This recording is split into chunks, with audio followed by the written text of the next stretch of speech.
निष्पक्ष पत्रकारिता को सपोर्ट करें, हमारे YouTube चैनल को सब्सक्राइब करें, नोटिफिकेशन बेल आइकन जरूर दबाएं।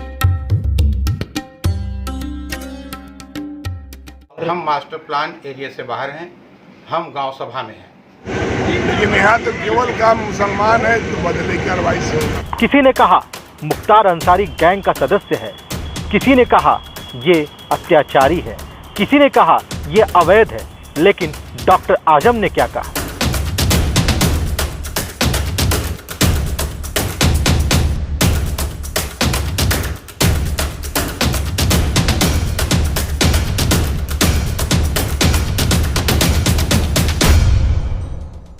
प्रशासन की तरफ आंख दिखाता ध्वस्त हो चुका गंगा किनारे वाला अस्पताल, शम्स-ए हुसैनी अस्पताल।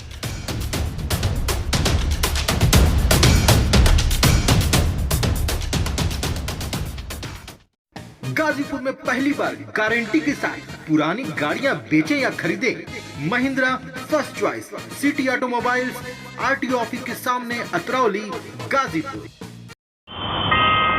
ये करोड़ों की प्रॉपर्टी है, ये करोड़ों का अस्पताल था जो अब नस्ते नाबूद हो चुका है। गंगा से 200 मीटर की दूरी ये था जरूरी, लेकिन एनजीटी ने कहा कि 200 मीटर के दायरे का जो नियम है इस अस्पताल ने उसका पालन नहीं किया। लेकिन डॉक्टर आजम ने क्या कहा? मेरा नाम डॉक्टर मोहम्मद आजम कादरी है जी, मैं अध्यक्ष हूँ शम्स हुसैनी नर्सिंग कॉलेज का। ये एनजीटी के दायरे से बाहर हैं। एनजीटी ने 100 मीटर का दायरा यूपी के लिए निर्धारित किया है और हम उससे कहीं अधिक दूरी पर कंस्ट्रक्शन मैंने कराया है। इसकी रिपोर्ट मैंने पहले तहसीलदार महोदय से लेके तब कंस्ट्रक्शन कराया था। कई सालों की मशक्कत, कई सालों की मेहनत या कई सालों की सेवा, पता नहीं, लेकिन इस अस्पताल को खड़ा करने में काफ़ी वक्त लगा था और अब चंद घंटों में ये अस्पताल नस्ते नाबूद हो गया, टुकड़ों टुकड़ों में बिखर गया। किसी ने कहा मुख्तार अंसारी गैंग का सदस्य है, किसी ने कहा ये अत्याचारी है, किसी ने कहा ये अवैध है, लेकिन डॉक्टर आजम ने क्या कहा? कभी भी इसके किसी भी हमारे संस्था का कोई सदस्य मुख्तार अंसारी का नहीं। हमारे सारे सदस्य जो लगातार चले आ रहे हैं उसमें कोई इनकी प्रॉपर्टी से, इनके पैसे से कोई मतलब नहीं, क्योंकि हमारी बैलेंस शीट प्रति वर्ष बनती है और जिसको आयुक्त लखनऊ वो पास करता है, हमारे एक एक पैसे का हिसाब किताब आयुक्त लखनऊ के दायरे में आता है, क्योंकि हमारी बैलेंस शीट 20 करोड़ रुपए से ऊपर है प्रति वर्ष। ये उन मरीजों के लिए एक जीवनदान था जो ग्रामीण क्षेत्रों में रहते थे, जिनके पास से प्राइवेट अस्पताल दूर थे, जिनको सरकारी अस्पतालों में जगह नहीं मिल पाती थी, तो ये अस्पताल उनके काम आता था। खैर, प्रशासन ने कहा कि ये अस्पताल अवैध है। प्रशासन ने का कहना है कि उन्होंने सुनवाई की, इसकी जांच पड़ताल की और उनकी जांच पड़ताल में ये अस्पताल अवैध पाया गया और प्रशासन के निर्देश पे ही इस अस्पताल को ढा दिया गया। लेकिन डॉक्टर आजम ने क्या कहा? एनजीटी की गाइडलाइन गाजीपुर के लिए 100 मीटर है, 100 मीटर छोड़ के ही कंस्ट्रक्शन करने का निर्देश है। तो जिला प्रशासन आपको क्या? जिला प्रशासन ने कुछ नहीं मुझे बताया, वो केवल अपनी रिपोर्ट में वो पढ़ने में और उसमें पेपर से और न्यूज़ से पता चला कि उन्होंने 50 मीटर पता नहीं किस दायरे से नाप के और ये बिल्डिंग पर इस तरह की कार्रवाई की है। तो जिला प्रशासन क्या कह रहा है कि कितना है? जिला प्रशासन ने कोई सूचना, हमको तो न्यूज़ से पता चला कि ये है। हमने 100 मीटर की गाइडलाइन सुप्रीम कोर्ट के आदेश को मैंने इनके यहाँ अपील में जमा कर दिया था। उसके बाद वो ऑर्डर भी जमा कर दिया था, जितनी दूरी पर हैं हम उसको भी नहीं सुना गया, एनजीटी के गाइडलाइन को नहीं देखा गया और उसके बिना सुनवाई रात में 7:30 बजे आदेश रिसीव कराया गया।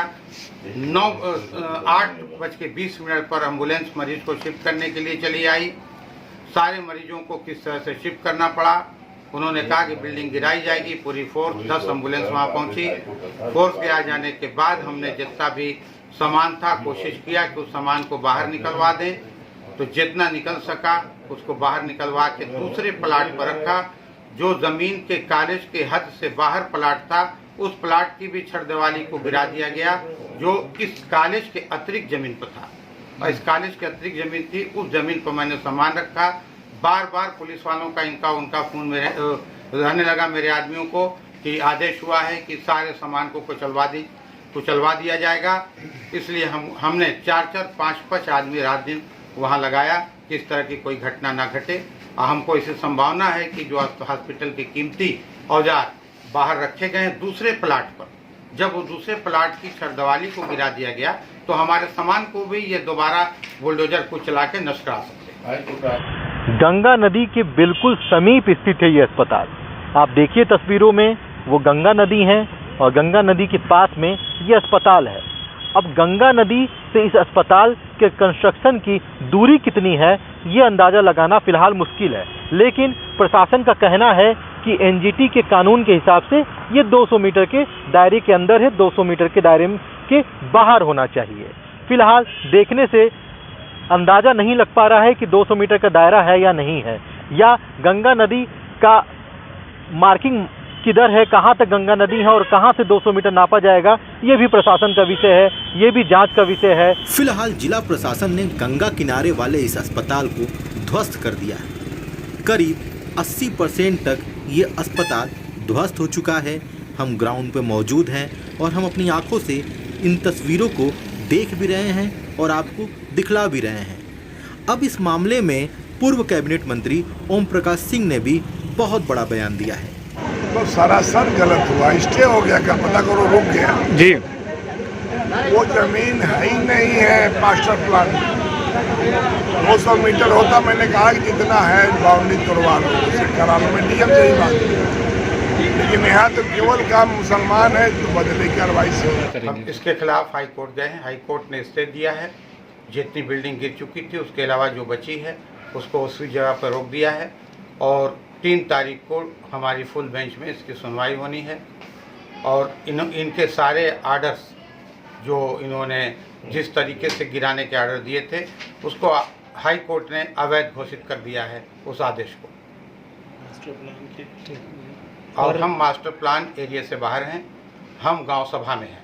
खैर, प्रशासन ने अपनी जांच में जो पाया वो किया। अब ये न्यायालय में पहुंच गया है और न्यायालय में इसकी सुनवाई चल रही है और आगे की रिपोर्ट आपके सामने हमने रखी दी है। तो आप हमारे साथ जुड़े रहिए ऐसी निष्पक्ष खबरों के लिए। मैं हूं अभिनंदन, कैमरे के पीछे है सऊद अंसारी और आप देखते रहिए एबीटी न्यूज़।